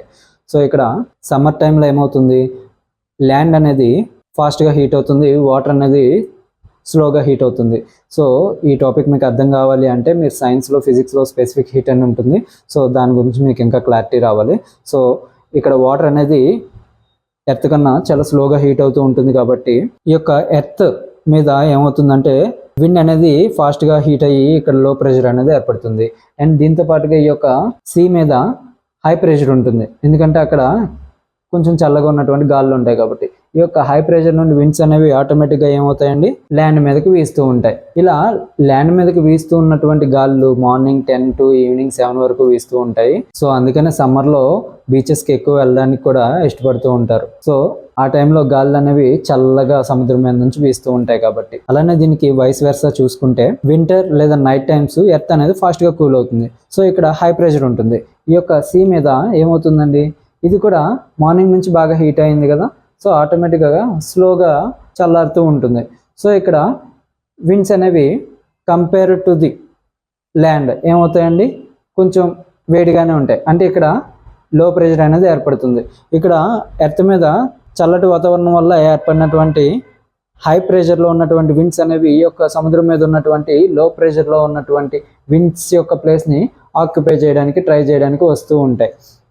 సో ఈ విధంగా శీతాకాలం టైంలో లేదంటే నైట్ టైమ్స్, సమ్మర్ యొక్క నైట్ టైమ్స్ ఏమవుతాయంటే ఈ యొక్క ల్యాండ్ బ్రీజెస్ అనేవి సముద్రం మీదకి వీస్తూ ఉంటాయి. సో అందుకనే శీతాకాలం టైంలో ఈ యొక్క సముద్ర తీరాలన్నీ కూడా కొంచెం వెచ్చగా ఉండడానికి కారణంగా చెప్తారు. సో ఈ యొక్క లోకల్ విండ్స్ అయినటువంటి ల్యాండ్ అండ్ సీ బ్రీజెస్ బాగా ఎక్కువగా డిఫరెన్షియేట్ అయిపోతే అవి మనకి మాన్సూన్స్గా తయారవుతూ ఉంటాయి. అది ఎలా అనేది కూడా తెలుసుకుందాం. అసలు ఈ మాన్సూన్స్ అంటే ఏంటండి, మనకు తెలుసు, చిన్నప్పటి నుండి చదువుకున్నాం. ఋతుపవనాలు అనగానే మనకి వానలు వస్తూ ఉంటాయని. కానీ అవి ఎందుకు వస్తూ ఉంటాయి, అసలు ఈ ఋతుపవనాలు రావడానికి కారణం ఏంటి అని ఎప్పుడైనా ఆలోచించారా? ఈ యొక్క ఋతుపవనాలు అంటే ఏంటంటే కొన్ని సీజన్స్లో మాత్రమే, కొన్ని ఋతువుల్లో మాత్రమే వచ్చి వర్షాన్ని కురిపించి మాయమైపోతూ ఉంటాయి. అందుకని వీటిని మాన్సూన్ అని పిలుస్తూ ఉంటారు. సో ఇవి ముఖ్యంగా ఏర్పడడానికి రీజన్స్ ఏంటి అంటే టెంపరేచర్ డిఫరెన్సెస్ అనేవి. ఈ యొక్క మాన్సూన్స్ అనేవి మన ఒక్క ఇండియాకే కాదండి, ఈ యొక్క ఆసియా ఖండం మొత్తం మీద సౌత్ ఈస్ట్ రీజియన్లో ఉన్నటువంటి కంట్రీస్ అయినటువంటి remaining Bangladesh, Nepal, Pakistan, Bhutan, Sri Lanka, Thailand, Burma, Vietnam, Laos, Cambodia, Malaysia, Indonesia, Philippines and వీటితో పాటుగా చైనా, కొరియా, జపాన్, ఇవన్నీ కంట్రీస్కి కూడా ఈ యొక్క మాన్సూన్స్ యొక్క ఎఫెక్ట్ అనేది పడుతూ ఉంటుంది. కానీ ఇండియాకు ఉన్నటువంటి యొక్క బెస్ట్ ఫీచర్ ఏంటి అంటే మనకి ఈ యొక్క హిమాలయాలు ఉండటం వల్ల ఈ యొక్క మాన్సూన్స్ ద్వారా వచ్చేటువంటి క్లౌడ్స్ అన్నింటినీ కూడా అవి ఆపడానికి ప్రయత్నం చేసి ఎక్కువ వర్షపాతం అనేది మన ఇండియాలోనే కురవడానికి సహాయం చేస్తూ ఉంటాయి. సో దానివల్లనే మన యొక్క ఇండియాని మాన్సూన్ కంట్రీ అని కూడా పిలుస్తూ ఉంటారు. సో ఈ యొక్క ఋతుపవనాలు అనేవి, మాన్సూన్స్ అనేవి ఏర్పడేటువంటి మెకానిజం ఏంటో ఒక్కసారి తెలుసుకుందాం. ఇక్కడ మన ఇండియా కనుక చూసుకున్నట్లయితే ఇప్పుడు చూడండి, ఇక్కడ మనకి west, east, south, north. So ఇది మొత్తం కూడా మనకి ఏమవుతుందండి, ఇదంతా కూడా మనకి ఏషియా ప్లేస్ అనుకోండి. ఇప్పుడు ఆటోమేటిక్గా మన ఇండియాకి ఈ సైడ్ ఉన్నటువంటి హిమాలయాస్ అనేవి, హిమాలయన్ బెల్ట్ జాగ్రత్తగా అబ్జర్వ్ చేయండి. ఇక్కడ మనం చూసినట్లయితే ఇది సైబేరియా. సో ఇదంతా మనకి ఏంటండి, వాటర్ ఏరియా. సో దీన్ని మనం ఇండియన్ ఓషన్ అంటాము, దీన్ని బే ఆఫ్ బెంగాల్ అంటాము, దీన్ని అరేబియా సీ అంటాము. సో ఇదంతా కూడా మనకి వాటర్ ఏరియాగా ఉంది. ఇప్పుడు మనం క్లియర్గా చూసినట్లయితే సమ్మర్లో మనకి ఏమవుతుందండి, ల్యాండ్ యొక్క టెంపరేచర్ అనేది పెరుగుతుందని మనకు తెలుసు. ఈ యొక్క ల్యాండ్ యొక్క టెంపరేచర్ పెరగడం అంటే ఈ యొక్క సైబేరియా మీద లో ప్రెషర్ అనేది ఏర్పడుతుంది. ఈ సైబేరియా మీద లో ప్రెషర్ ఏర్పడినప్పుడు మనకి ఏమవుతుంది, ఈ యొక్క వాటర్ ఏరియా మొత్తం కూడా చాలా స్లోగా కూల్ అవుతుందని చెప్పుకున్నాం కదా ఈ యొక్క ల్యాండ్ అండ్ సీ బ్రీజెస్లో. ఇప్పుడు ఇక్కడ ఉన్నటువంటి హై ప్రెషర్ మనకి ఏమవుతుందండి, ఈ యొక్క లో ప్రెషర్ ఏర్పడినటువంటి సైబేరియా మీదకి విండ్స్ అనేవి ఫ్లో అవ్వడానికి ట్రై చేస్తూ ఉంటాయి. జుమ్ జుమ్ జుమ్ అని ఇలా ఫ్లో అవుతున్నాయి, బాగానే ఉంది. ఇక్కడ వాటర్ ఉండటం వల్ల ఇక్కడ కూడా సమ్మర్ సీజన్లో ఏమవుతుంది, ఎక్కువగా వాటర్ వేపర్ అనేది అక్యూములేట్ అయిపోయి ఉంటుంది. ఈ యొక్క వాటర్ వేపర్తో కూడినటువంటి విండ్స్ అనేవి పైకి వెళ్ళడం వల్ల ఆటోమేటిక్గా క్లౌడ్స్గా ఫామ్ అవుతూ ఉంటాయి. ఈ యొక్క విండ్స్ అనేవి ఆటోమేటిక్గా సైబేరియా మీదకి మూవ్ అవుతూ ఉండటం వల్ల ఏమవుతాయంటే ఇవి ఆటోమేటిక్గా క్లౌడ్స్ని లేదంటే ఈ యొక్క మాన్సూన్ విండ్స్ని సైబేరియా మీదకి పంపుతూ ఉంటాయి. ఇలా పంపుతున్నప్పుడు ఈ యొక్క హిమాలయస్ ఏం చేస్తాయంటే వాటిని అడ్డుకొని ఎక్కువగా ఇండియా మీద ఎఫెక్ట్ చూపించేలా మనకి అవి కోఆపరేట్ చేస్తూ ఉంటాయి. దానివల్లనే మన ఇండియా అనేది ఎన్నో విధాలుగా లాభాలను అయితే పొందుతూ ఉంది. ఇక్కడ ఇంకొక విషయం మీరు గుర్తుపెట్టుకోవాల్సింది ఏంటి అంటే ఈ విండ్స్ అనేవి ఇలా మూవ్ అవుతాయని చెప్పుకున్నాం కదా, అసలు ఇలా కదా మూవ్ అవ్వాలి, ఎందుకు ఇలా క్రాస్గా మూవ్ అవుతున్నాయి? లేదంటే ఒక్కొక్కసారి ఇటు సైడ్ నుండి వచ్చేటువంటి గాలులు కూడా ఎందుకు ఇలా మూవ్ అవుతున్నాయి అంటే ఎర్త్ యొక్క రొటేషన్ వల్ల కొరియాలిస్ ఏర్పడుతూ ఉంటుందని చెప్పుకున్నాం కదా. సో దానివల్ల మనకి ఇలా వెళ్ళాల్సిన విండ్స్కి ఇలా డైరెక్షన్ ఉంటుంది, ఇలా వెళ్ళాల్సిన విండ్స్కి ఇలా డైరెక్షన్ ఉంటుంది. సో ఈ విధంగా వంగి ప్రయాణించడం వల్ల కొరియాలిస్ ఎఫెక్ట్ వల్ల మనకి ఈ యొక్క విండ్స్ అనేవి ఈ విధంగా క్రాస్గా ప్రయాణం చేస్తూ ఉంటాయి. సో ఇక్కడ ఇంకొక కీ పాయింట్ ఏంటి అంటే ఇప్పుడు మనకి ఈ విండ్స్ అనేవి ఈ యొక్క ఏరియా నుంచి మనకి సైబేరియా మీదకి వెళ్తాయని చెప్పుకున్నాం కదా. వీటిని మనం మాన్సూన్స్ అని ఎలా అయితే పిలుస్తున్నామో, శీతాకాలం టైంలో ల్యాండ్ అనేది ఫాస్ట్గా కూల్ అయ్యి ఇక్కడ హై ప్రెషర్ ఏర్పడి ఇక్కడ లో ప్రెషర్ ఉన్నప్పుడు ఇక్కడ నుంచి కూడా విండ్స్ అనేవి ఇటు సైడ్ మూవ్ అవుతూ ఉంటాయి. సో ఆ విండ్స్ని మనం రిట్రియేటింగ్ విండ్స్, తిరోగమ పవనాలు అని మనం పిలుస్తూ ఉంటాం. వాటి వల్ల మనకి అంత ఎఫెక్ట్ ఏమి ఉండదు. వాటి వల్ల మనకి ఆ యొక్క ఎయిర్లో వాటర్ వేపర్ కూడా అంత కంటెంట్ ఉండదు కాబట్టి అక్కడ ఏం క్లౌడ్స్ ఫామ్ అవ్వవు అండ్ వానలు వచ్చేటువంటి అవకాశం కూడా చాలా తక్కువగా ఉంటుంది. సో అందుకనే మనం వాటి కోసం అంత ఎక్కువగా ఏం మాట్లాడుకోము. ఈ యొక్క మాన్సూన్స్ మాత్రం చాలా చాలా ఇంపార్టెంట్. కానీ ఇక్కడ ఇంకొక విషయం ఏంటంటే ఈ యొక్క రిట్రియేటింగ్ టైంలోనే మనకి ఈ యొక్క విండ్స్ యొక్క కొలాబరేషన్ వల్ల లేదంటే ఈ యొక్క కొరియాలిస్ వల్ల ఏమవుతాయంటే అప్పుడప్పుడు మనకి సైక్లోన్స్ అనేవి ఫామ్ అవుతూ ఉంటాయి. సో ఈ సైక్లోన్ మెకానిజం అండ్ దాని యొక్క స్ట్రక్చర్స్ కూడా మనం మాట్లాడదాము. సో మీకు ఈ యొక్క మాన్సూన్స్ కోసం అయితే క్లియర్ కట్ విజన్ అయితే ఏర్పడింది అనుకుంటున్నాను. ఇక్కడ ఇంకా బెనిఫిషియల్ ఏంటి అంటే ఈ యొక్క హిమాలయాల వలన మనకి చిరపుంజిలో కూడా ఎక్కువగా వర్షపాతం అనేది నమోదవుతూ ఉంది. అండ్ దాంతోపాటుగా ఈ యొక్క కన్యాకుమారి ప్లేస్ ఇలా వి షేప్లో ఉండడం వల్లనే మనకి ఈ యొక్క మాన్సూన్ విండ్స్ అనేవి 2 పార్ట్స్గా విడిపోయి మొత్తం భారతదేశాన్ని కవర్ చేసేలా మనకైతే వర్షపాతం నమోదవుతూ ఉంటుందన్నమాట. సో మన ఇండియా అనేది ఎంత ఫేవరబుల్ జియోగ్రాఫికల్ స్ట్రక్చర్లో ఉందో మీ అందరికీ అర్థమవుతుంది. సో ఈ విధంగా మనం మాన్సూన్స్ కోసం మాట్లాడుకున్నాం కదా, వీటిలో 2 టైప్స్ ఉన్నాయండి. సో ఇందులో మొదటిది సౌత్ వెస్ట్ మాన్సూన్స్ అయితే రెండోది నార్త్ ఈస్ట్ మాన్సూన్స్ అనమాట. సో ఈ యొక్క సౌత్ వెస్ట్ని మనం నైరుతి అని పిలుస్తాం కాబట్టి నైరుతి ఋతుపవనాలు అని మనం పిలుస్తూ ఉంటాం. ఇవి ఏ టైమ్స్లో వస్తాయంటే జూన్, జూలై, ఆగస్ట్, సెప్టెంబర్ టైంలో వస్తూ ఉంటాయి. సో రిమైనింగ్ టైం ఈ యొక్క ఈశాన్య ఋతుపవనాలు, ఈ యొక్క నార్త్ ఈస్ట్ మాన్సూన్స్ అనేవి అక్టోబర్, నవంబర్, డిసెంబర్ ఈ టైంలో వస్తూ ఉంటాయి. సో రిమైనింగ్ మిగిలినటువంటి జనవరి, ఫిబ్రవరి ఈ టైంని మనం శీతాకాలంగాను అండ్ మార్చి, ఏప్రిల్, మే ఈ టైంని మనం ఎండాకాలంగాను చెప్తూ ఉంటాం. సో మరి ఇదేంటండి, మనకి 3 టైప్స్ ఆఫ్ సీజన్స్ ఉన్నాయి కదా, శీతాకాలం, ఎండాకాలం, వర్షాకాలం అని. అండ్ ఇంకొకటి స్ప్రింగ్, ఆటమ్ ఇలాంటి సీజన్స్ కూడా వింటూ ఉంటాం కదా. సో ఇవన్నీ కూడా డిఫరెంట్ టైప్స్ ఆఫ్ కంట్రీస్లో ఉన్నటువంటి వాటి యొక్క స్ట్రక్చర్స్ని మనం ఈ యొక్క బుక్స్లో చదువుతూ ఉండటం వల్ల మనకు కూడా ఈ కంట్రీలో అదే విధంగా ఉంటుంది అని మనం అనుకుని డివైడ్ చేసుకున్నామే తప్ప మన ఇండియాలో భారత వాతావరణ సంస్థ వారు అంటే ఇండియన్ మెట్రలాజికల్ డిపార్ట్మెంట్ వారు మన యొక్క సీజన్స్ని ఇలా 4 టైప్స్గానే డివైడ్ చేశారు.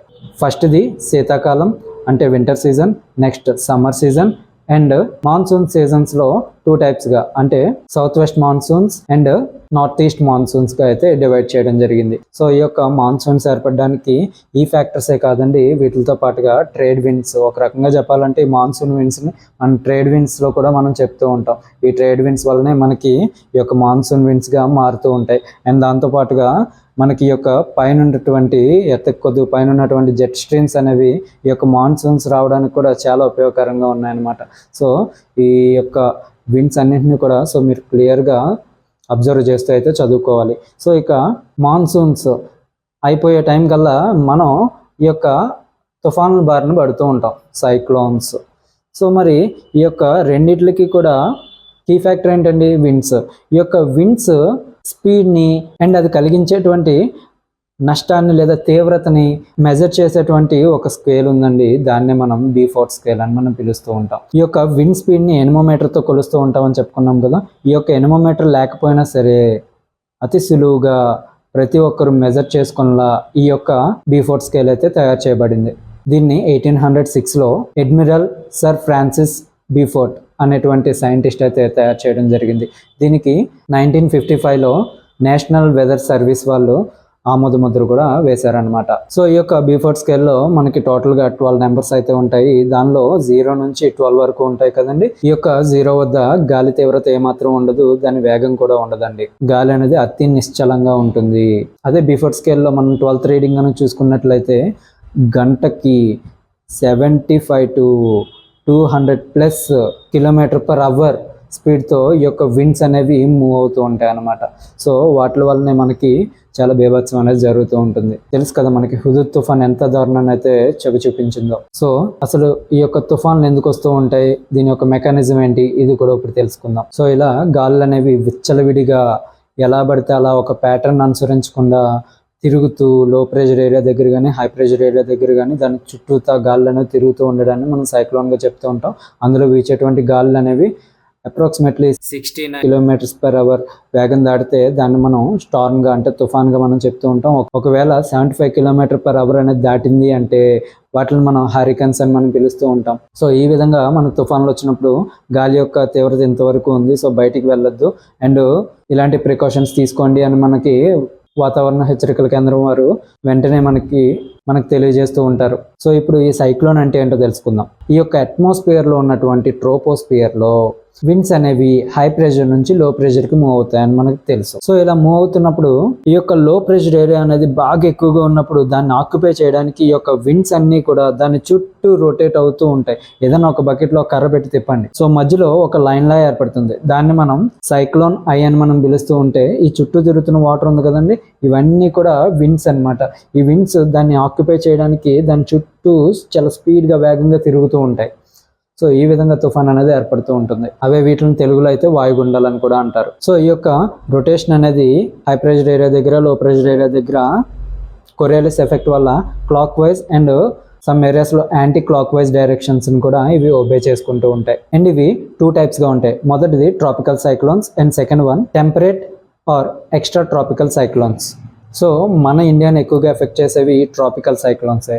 అయితే ఈ ట్రాపికల్ సైక్లోన్స్ని ఈ యొక్క డిఫరెంట్ కంట్రీస్లో డిఫరెంట్ నేమ్స్తో పిలుస్తారు. అవేంటి అంటే వెస్ట్ ఇండియన్ ఐలాండ్స్ దగ్గర ఉన్నటువంటి కరేబియన్ సీలో ఏర్పడేటువంటి సైక్లోన్స్ని హ్యారికన్స్ అని పిలుస్తూ ఉంటారు.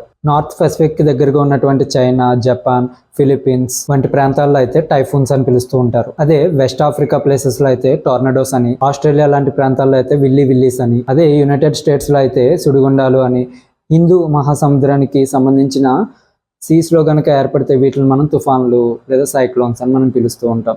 సో ఈ విధంగా డిఫరెంట్ కంట్రీస్లో డిఫరెంట్ నేమ్స్తో కాల్ఫర్ చేస్తూ ఉంటారు. అదే మన హిందూ మహాసముద్రంలో అయితే ఈశాన్య ఋతుపవనాలు అంటే నార్త్ ఈస్ట్ మాన్సూన్స్ అనేవి ఇండియాలోకి ప్రవేశిస్తున్నప్పుడు ఈ యొక్క కొరియాలిస్ ఎఫెక్ట్ వల్ల మనకి ట్రాపికల్ సైక్లోన్స్ అనేవి ఎక్కువగా ఏర్పడుతూ ఉంటాయి. సో ఈ విధంగా సైక్లోన్స్ అనేవి పుడుతూ ఉంటాయి అండ్ అవి వచ్చినప్పుడు సృష్టించేటువంటి బీభత్సాన్ని ఎవ్వరూ కూడా ఆపలేరు అండ్ దాన్ని ఎగ్జామిన్ కూడా చేయలేరు. సో వీటి కోసం ఇంకా పరిశోధనలు అయితే ఇంకా జరుగుతూనే ఉన్నాయి. సో మరి ఈ యొక్క సైక్లోన్స్ వచ్చినప్పుడు మనకి భయంకరమైనటువంటి మబ్బులు, ఉరుములు లేదంటే కనుక గాలులు వీస్తూ ఉంటాయి. ఈ యొక్క విండ్స్ కోసం మాట్లాడుకున్నాం.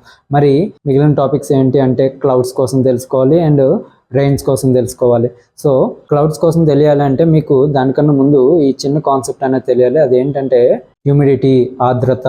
హ్యూమిడిటీని మనం ఈ యొక్క అట్మాస్ఫియర్లో ఉన్నటువంటి వాటర్ని మెజర్ చేసేటప్పుడు మాత్రమే హ్యూమిడిటీ అని మనం పిలుస్తూ ఉంటాం. లేదంటే దాన్ని మనం అట్మాస్ఫియర్లో వాటర్ వేపర్గానే మనం కన్సిడర్ చేస్తూ ఉంటాం. సో ఈ యొక్క వాటర్ వేపర్ అనేది చిన్ని బిందువులుగా ఉంటుందని మనకు తెలుసు కదండి, చిన్న మాలిక్యూల్స్గా. ఈ యొక్క మాలిక్యూల్స్ ఈ యొక్క అట్మాస్ఫియర్లో ఉన్నటువంటి డస్ట్ పార్టికల్స్ ఉంటాయి కదా, అసలు కంటికి కూడా కనిపించినంత మైన్యూట్ డస్ట్ పార్టికల్స్ చుట్టూతా అదేం చేస్తుంది, ఈ వాటర్ వేపర్ అనేది దాన్ని ఆక్యుపై చేసేసి దాని చుట్టూ ఈ యొక్క వాటర్ మాలిక్యూల్స్ని అటాచ్ చేసుకుంటూ వెళ్ళిపోతుంది. ఇలా అటాచ్ చేసుకొని ఒక పెద్ద క్లౌడ్గా ఫామ్ అయిపోతూ ఉంటుంది. సో ఈ యొక్క వాతావరణంలో క్లౌడ్స్ అనేవి ఏర్పడడానికి డస్ట్ అత్యంత కీ రోల్ అనేది ప్లే చేస్తూ ఉంటుంది. సో ఈ విధంగా మబ్బులు ఏర్పడడానికి కారణమయ్యేటువంటి వాటర్ వేపర్ మధ్యలో ఉండేటువంటి ధూళి కణాన్ని ఏమని పిలుస్తారు అంటే హైగ్రోస్కోపిక్ న్యూక్లియస్ అని పిలుస్తూ ఉంటారు. సో ఈ యొక్క క్లౌడ్స్నే మనకి నేలకి ఆనుకొని దగ్గరగా ఉంటే దాన్ని పొగమంచు, ఫాగ్ అని మనం పిలుస్తూ ఉంటాం. అదే కొద్దిగా ఎత్తులో ఉంటే మనం వాటిని క్లౌడ్స్, మేఘాలు అని పిలుస్తూ ఉంటాం. సో ఈ యొక్క క్లౌడ్స్ యొక్క స్ట్రక్చర్, క్వాంటిటీని బట్టి దాన్ని డిఫరెంట్ టైప్స్గా డివైడ్ చేయడం జరిగింది. దానిలో టైప్స్ ఏంటి అంటే cirrus clouds, cirrostratus clouds, altocumulus, altostratus, nimbostratus, cumulostratus and వాటితో పాటుగా క్యూములోనింబస్. ఈ క్యూములోనింబస్ మాత్రం అత్యంత దట్టంగా ఉంటాయండి. సో వానలు వచ్చేటప్పుడు ఎక్కువగా మనకి ఇవే దర్శనమిస్తూ ఉంటాయి అన్నమాట. సో ఈ విధమైనటువంటి క్లౌడ్ ప్యాటర్న్స్ అనేవి మనం చూస్తూ ఉంటాం అట్మాస్ఫియర్లో వానలు వచ్చేటప్పుడు. మరి ఈ యొక్క క్లౌడ్స్ అనేవి ఫామ్ అయితే వానలు వస్తూ ఉంటాయి కదా. సో మరి ఈ యొక్క వానల కోసం కూడా మనం క్లియర్గా తెలుసుకోవాల్సి ఉంటుంది. సో మీకు ఇన్సులేషన్ దగ్గర నుంచి ఈ యొక్క రెయిన్స్ వరకు అంటే ప్రెసిపిటేషన్ వరకు ఒక్కొక్క టాపిక్ ఎలా ఇంటర్లింక్ అవుతూ వచ్చాయో మీకు క్లియర్ కట్గా ఇవ్వడం జరిగింది. సో ప్రతి ఒక్కరూ దీన్ని క్లియర్గా అబ్జర్వేషన్ చేస్తూ చదువుకోవాల్సి ఉంటుంది. సో మీకు ఇంకా ఇందులో ఇన్డెప్త్ కావాలి అంటే మీరు ఖచ్చితంగా కామెంట్ చేయండి. మేమైతే మీకు ఇంకొక వీడియో అయితే చేయడానికి ట్రై చేస్తాము. సో ఇప్పుడు ప్రెసిపిటేషన్ కోసం తెలుసుకోవాలి. ప్రెసిపిటేషన్లోనే టైప్స్ ఉంటాయండి. ఈ టైప్స్లో వన్ ఆఫ్ ది ఫామే మనకి రెయిన్. సో రెయిన్ అంటే ప్రెసిపిటేషన్ కాదు, ప్రెసిపిటేషన్ అనేవి డిఫరెంట్ టైప్స్గా ఉంటాయని మీరు క్లియర్గా గుర్తుపెట్టుకోండి. సో ఇక్కడ మీకు ప్రెసిపిటేషన్ కోసం క్లియర్ ఐడియా రావాలి అంటే ఇక్కడ చిన్న కాన్సెప్ట్ అనేది తెలియాలి. చూడండి ఒకసారి, ఇక్కడ వాటర్ అని తీసుకోండి, ఇక్కడ ఐస్ తీసుకోండి. ఇప్పుడు మనకి ఈ నేచర్లో ఉన్న ప్రతి ఎలిమెంట్కి కూడా 3 టైప్స్ ఆఫ్ స్టేజెస్ అనేవి ఉంటాయి. ఒకటి లిక్విడ్, 2 గ్యాస్, 3 సాలిడ్. సో ఈ 3 స్టేజెస్ని కూడా ఈ యొక్క వాటర్ అనేది పెర్ఫామ్ చేస్తూ ఉంటుంది. సో ఇలా పెర్ఫామ్ చేస్తూ ఉండేటప్పుడే ఈ యొక్క క్లౌడ్స్ ఫార్మేషన్ అనేది జరుగుతూ ఉంటుంది. సో ఈ యొక్క క్లౌడ్స్ ఫార్మేషన్లో ఈ యొక్క వాటర్ లేదా ఐస్ నుంచి జరిగేటువంటి మెకానిజం ఏ విధంగా ఉంటుందని మీకు క్లియర్గా అర్థమవుతుంది. చూడండి, ఇది మనకి క్లౌడ్స్ అనుకుంటే 3 టైప్స్ ఆఫ్ ఫార్మ్స్ ఉన్నాయి కదండి. ఇప్పుడు మనం ఎలిమెంట్ని వాటర్ తీసుకుంటున్నాం.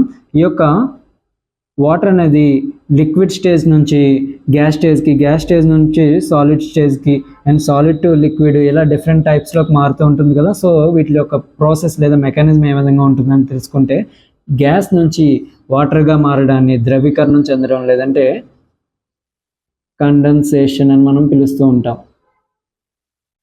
ఒకవేళ ఈ యొక్క వాటర్ అనేది గ్యాస్గా ఫామ్ అయితే దీన్ని మనం బాష్పీభవనం చెందడం అంటే ఎవాపరేషన్ అని మనం పిలుస్తూ ఉంటాం. సో అదేవిధంగా గ్యాస్ అనేది సాలిడ్గాను అండ్ సాలిడ్ అనేది గ్యాస్గా కూడా కన్వర్ట్ అవుతుంది. ఫర్ ఎగ్జాంపుల్ మీరు కర్పూరం బిళ్ళ చూస్తే కనుక డైరెక్ట్గా అది లిక్విడ్కి కన్వర్ట్ అవుతుందండి. మీరు అట్మాస్ఫియర్లో అంటే బయట పెట్టారు అంటే అది కొంతసేపటికి ఏమవుతుంది అంటే కొన్ని రోజులకు కానీ డైరెక్ట్గా వేపర్గా కన్వర్ట్ అయ్యి అట్మాస్ఫియర్లో కలిసిపోతూ ఉంటుంది. సో ఈ విధంగా సాలిడ్ నుంచి గ్యాస్ గాను లేదా గ్యాస్ నుంచి సాలిడ్ గాను కన్వర్ట్ అయ్యే ప్రాసెస్ని మనం సబ్లిమేషన్ అని మనం పిలుస్తూ ఉంటాం. అదే ఒకవేళ ఐస్ వాటర్గా కన్వర్ట్ అయితే మనం ఏమని పిలుస్తామండి? మెల్టింగ్. ఒకవేళ వాటర్ అనేది ఐస్గా కన్వర్ట్ అయితే ఫ్రీజింగ్. సో ఈ విధంగా డిఫరెంట్ టైప్స్ ఆఫ్ ఫార్మ్స్ అయితే మీకు అర్థమైనాయి కదా. సో ఇప్పుడు మనం ప్రెసిపిటేషన్ టాపిక్ అనేది ఇంకా క్లియర్గా అర్థమయ్యేలా తెలుసుకుందాం. ఇప్పుడు ఈ ప్రెసిపిటేషన్లో మనం రెయిన్ కోసం ముఖ్యంగా తెలుసుకుంటాం కాబట్టి ఇక్కడ ఒక చిన్న ఎగ్జాంపుల్ కోసం మీకు చెప్పాలి. ఇప్పుడు గాలిలో వాటర్ వేపర్ అనేది ఉంటుంది కదండి. ఈ వాటర్ వేపర్ అనేది ఎక్కువగా ఉన్నప్పుడు ఏదైనా చల్లని వస్తువును తాగగానే అది ఏమవుతుందండి? ద్రవీకరణం చెందుతుంది. అంటే ఈ కండెన్సేషన్ ప్రాసెస్లోకి గ్యాస్ నుంచి లిక్విడ్ ఫామ్లోకి కన్వర్ట్ అయిపోతూ ఉంటుంది. ఫర్ ఎగ్జాంపుల్ మీరు ఏదైనా కూలింగ్ వాటర్ బాటిల్ని మీరు కనుక బయట టేబుల్ మీద పెట్టారనుకోండి, చుట్టూ మనకి వాటర్ డ్రాప్స్ అయితే ఏర్పడుతూ ఉంటాయి కదా. సో అది బాటిల్లోంచి వాటర్ అనేది బయటకు వచ్చేయడం వల్ల ఏర్పడటం లేదండి.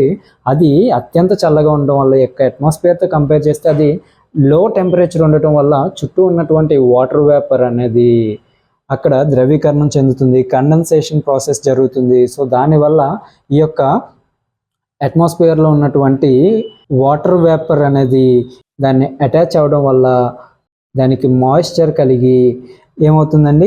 కండెన్సేషన్తో లిక్విడ్గా ఫామ్ అవుతుంది. అదేవిధంగా మనం మార్నింగ్ టైమ్స్ లేవగానే ఏదన్నా గడ్డి మనం గ్రాస్ని టచ్ చేసామనుకోండి, వాటర్ డ్రాప్స్ అనేవి ఉంటూ ఉంటాయి. సో ఇది కూడా వన్ ఆఫ్ ద టైప్ అలాంటిదే. సో ఈ కీ పాయింట్స్ అన్నీ కూడా వర్షం ఏ విధంగా ఏర్పడుతుంది అనడానికి కొన్ని విధాలుగా సహాయపడుతూ ఉంటాయి. సో ఈ వాటర్ వేపర్ అంతా కూడా భూమి మీద నుంచి అత్యంత తేలిగ్గా ఉండడం వల్ల పైకి వెళ్ళిపోతూ ఉంటుంది. సో ఈ యొక్క పైకి వెళ్ళిన తర్వాత దగ్గరికి అంటే ఈ యొక్క వాటర్ వేపర్ అనేది ఎయిర్తో పాటు ఏమవుతుందండి? అక్యూములేట్ అయిపోతుంది. ఎందుకంటే చల్లబడడం వల్ల ఇలా అక్యూములేట్ అయిపోయి అక్కడ క్లౌడ్స్గా ఫామ్ అవుతుంది. సో చల్లని గాలి తగలగానే అక్కడ ఏమవుతుంది? మాయిశ్చర్ తగలగానే అక్కడ ఏమవుతుందండి?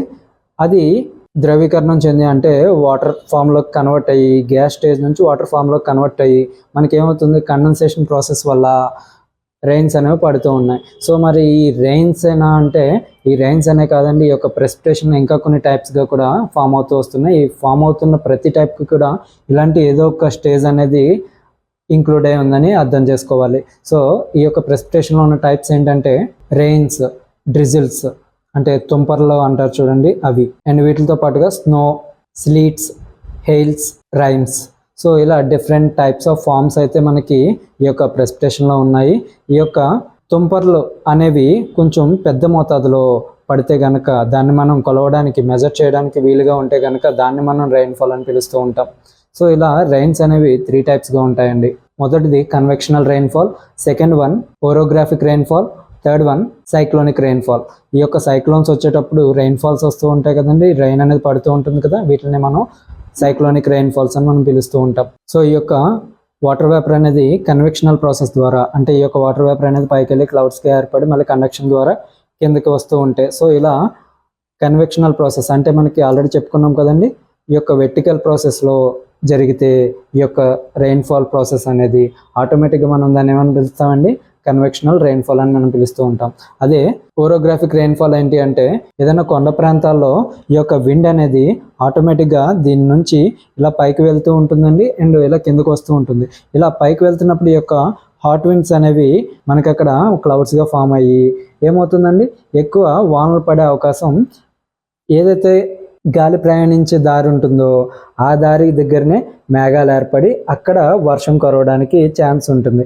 ఈ యొక్క వర్షం తక్కువగా కురవబడేటువంటి ఈ ప్రాంతం, ఈ యొక్క అదర్ సైడ్ ఉన్నటువంటి అంటే గాలి కిందకి దిగేటువంటి ప్రాంతాన్ని మనం ఏమని పిలుస్తామంటే రెయిన్ షాడో రీజియన్ అని మనం పిలుస్తూ ఉంటాం.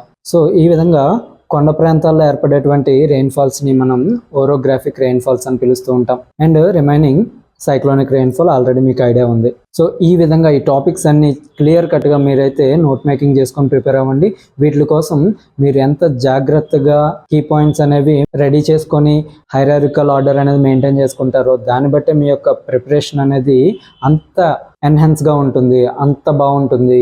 సో మీకు మళ్ళీ చెప్తున్నాను, ఈ యొక్క వీడియోస్ అనేవి యాజ్ ఎ స్టూడెంట్ లేదా యాస్పిరెంట్గా కాదండి, జనరల్ అవేర్నెస్ పెంచుకోవాలనుకున్న ప్రతి ఒక్కరికి కూడా ఈ యొక్క వీడియోస్ అనేవి చాలా హెల్ప్ఫుల్ అవుతాయి. కాబట్టి మీ ఫ్రెండ్స్ అండ్ ఫ్యామిలీ మెంబర్స్ ప్రతి ఒక్కరికి కూడా ఖచ్చితంగా ఈ వీడియోస్ అనేవి రీచ్ అయ్యేలా చేస్తారని అనుకుంటున్నాము. అండ్ వాటితో పాటుగా మా యొక్క ఎఫర్ట్స్కి మీరు ఇచ్చే చిన్న సపోర్ట్ ఏంటి అంటే ఈ యొక్క వీడియో నచ్చితే ఖచ్చితంగా లైక్ చేయండి. అండ్ దాంతోపాటుగా ఈ యొక్క టాపిక్స్ని మీరు థియరటికల్గానే కాకుండా మీరు నేచర్లోకి వెళ్ళిన తర్వాత వీటిని ప్రాక్టికల్గా ఎగ్జామిన్ చేసుకుంటూ ప్రాక్టికల్గా ఏ విధంగా జరుగుతుందని తెలుసుకుంటూ మీరు నేర్చుకుంటే ఇంకా ఎక్కువగా బాగా గుర్తుండడానికి అవకాశం అయితే ఉంటుంది. సో ఈ విధంగా మన టాపిక్ని అయితే ఈరోజు ముగిస్తున్నాం. అండ్ నెక్స్ట్ టాపిక్తో మళ్ళీ అతి త్వరలో మేము ముందుకు వస్తాము. సో అంతవరకు all of you thanks for watching. See you soon.